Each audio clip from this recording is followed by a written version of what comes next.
अनु एक छोटे से गांव की सीधी सादी लड़की थी।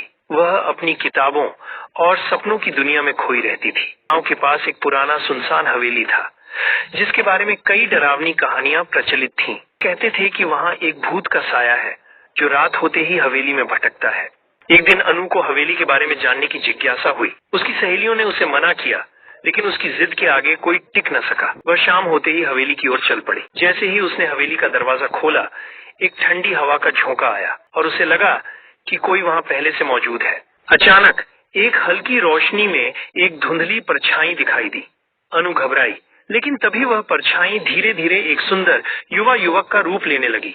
मत डरो, उस परछाई ने कहा। अनु की आंखें फटी की फटी रह गईं। तुम कौन हो? मेरा नाम अर्जुन है। ये हवेली कभी मेरी थी और मैं अब भी यहाँ भटक रहा हूँ, युवक ने कहा।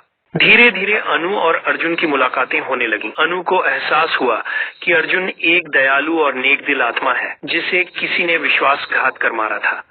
उसकी आत्मा को मुक्ति नहीं मिली थी और वह सच्चे प्यार की तलाश में था। समय बीतता गया और अनु को अर्जुन से प्रेम हो गया, लेकिन यह प्रेम असंभव था।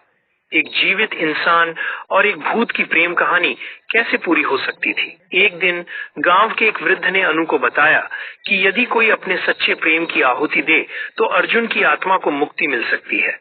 यह सुनकर अनु दुविधा में पड़ गई। क्या वह अपने प्रेमी को हमेशा के लिए खोने को तैयार थी? आखिरकार उसने फैसला किया। पूर्णिमा की रात अनु ने अर्जुन से कहा, तुम्हें मुक्ति मिलनी चाहिए। मैं तुम्हें हमेशा अपने दिल में रखूंगी, लेकिन तुम्हें इस बंधन से आजाद करना होगा। अर्जुन की आंखों में आंसू आ गए।